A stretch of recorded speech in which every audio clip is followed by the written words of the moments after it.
Hey, Down from Inflation Support Services here, and welcome to this INFJ chat. Been a while since I've done an INFJ chat. I can sometimes view the NI perception.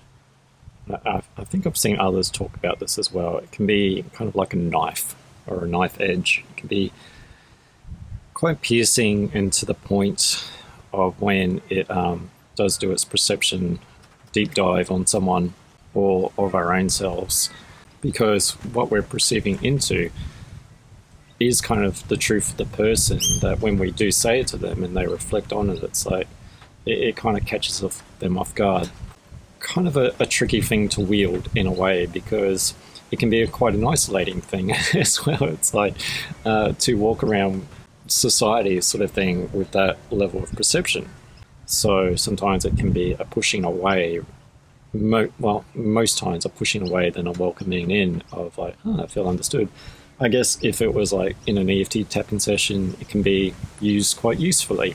Like a knife can be used to hurt and to actually sustain oneself. You can use it as a weapon, or it can be used as to cut your food, or for an axe to cut a tree down to provide shelter for a life to grow within.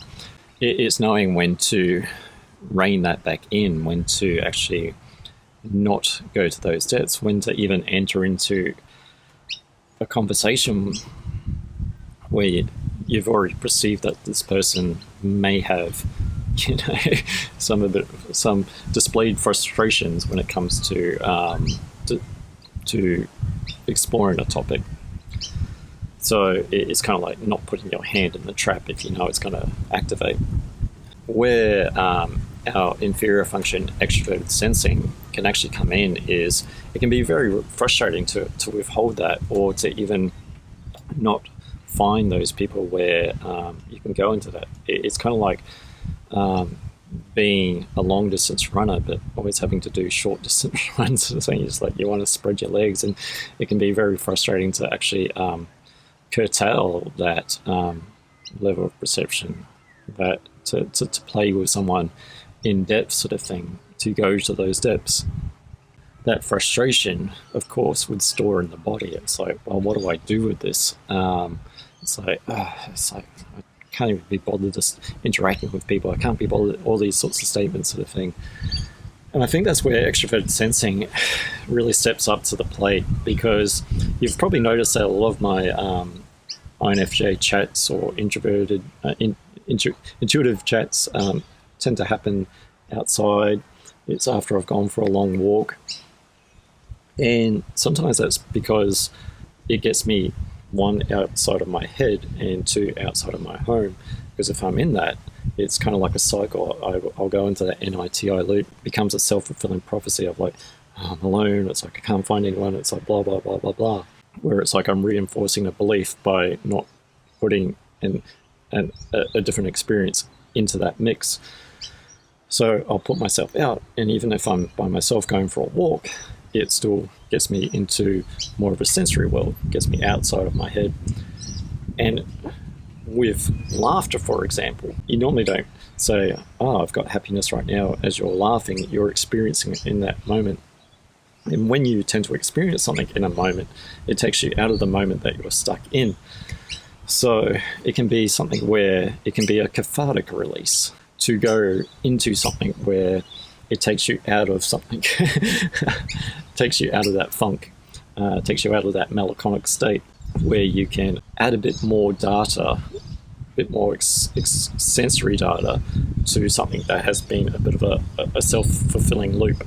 I'll always be alone. I'll never find that. It's like, but if we don't go out into it, then it becomes a self-fulfilled prophecy.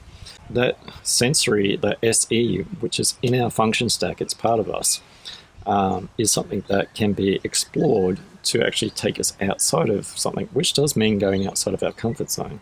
But it's more of a discomfort zone, because we're reinforcing about how we're frustrated about not being understood. But to be understood takes someone to be able to relate that to you, sort of thing. So the only thing that we're understanding is how frustrated we are feeling, sort of thing. So once again, it becomes that loop. So stepping outside of that, putting ourselves in a sensory, even if it means going for a walk by ourselves in nature or wherever, or whatever does it for you, can actually add more things. Even if it's like, wow, it's like all people are bad sort of thing, and then you go out and have that like where people are hugging, and it reminds you of humanity. And INFJs, we're very human orientated people. We have extroverted feeling as our secondary function. We enjoy people. People are very fundamental to our how we function. It's like that's why we're so good at understanding people. It's like we're just curious natures. Having that perception of when to talk and when not to talk, and having that when not to talk and that frustrated feeling, that's once again an expression to be expressed, probably more in a sensory thing of like getting it out, whether it's exercise or whatever. And that actually turns something that is an inferior into something that is more of a quality that is once again part of our fundamental stack. Everything is not inferior as in like I don't want to look at it because it's like low on the function, it's not good to me, and it's like I only want to stay in the comfort of NI. It's still there. It's use it or lose it sort of thing. And what we're losing is the sensory experience, which adds to our perceiving. We can't take in information of the world if we're not in the world. So it's like, otherwise it becomes a artificial perception of the world where it's like we start to believe in the negative aspects and reinforcing that by not putting it into the positive aspects of what is actually out there in the world. Even though we have a very wieldly ability to actually understand others and our own selves in a way, and we'll all have blind spots. Knowing when to use it, just because we can doesn't mean we should sometimes. So it's knowing sometimes it is, if we use a sword metaphor, not to walk around with a sword in our hands, but to sheath the sword and go a little bit more accepting into the world rather than sort of slicing. It's like getting to the core of things quite quickly, because not everyone is sometimes comfortable with that. When you start to offer more of a broader view to a belief system, it's once again a belief brings someone comfort, and it's what they know because it's what they believe in. So when you start to go, there's a lot more to this picture, the person has to actually be comfortable and willing to explore that. And there are people out there that are like that, and there are a lot of people that are not.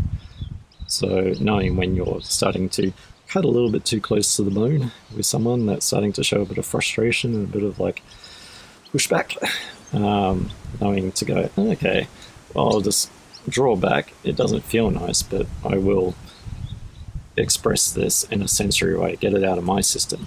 And sometimes that can be with trauma therapy sort of thing. So, or talking to a counsellor, or finding those people that you can express to.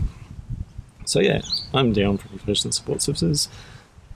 Thank you for listening to my little INFJ chat. I'll still do more. I haven't forgotten about you guys and girls out there. You're still a part of the channel and still a part of myself. We will never separate. I'm kind of making that sound really weird now. But, okay, I'll never forget you. But I'm down for Reflection Support Services, and I'll catch you in the next one. Bye for now.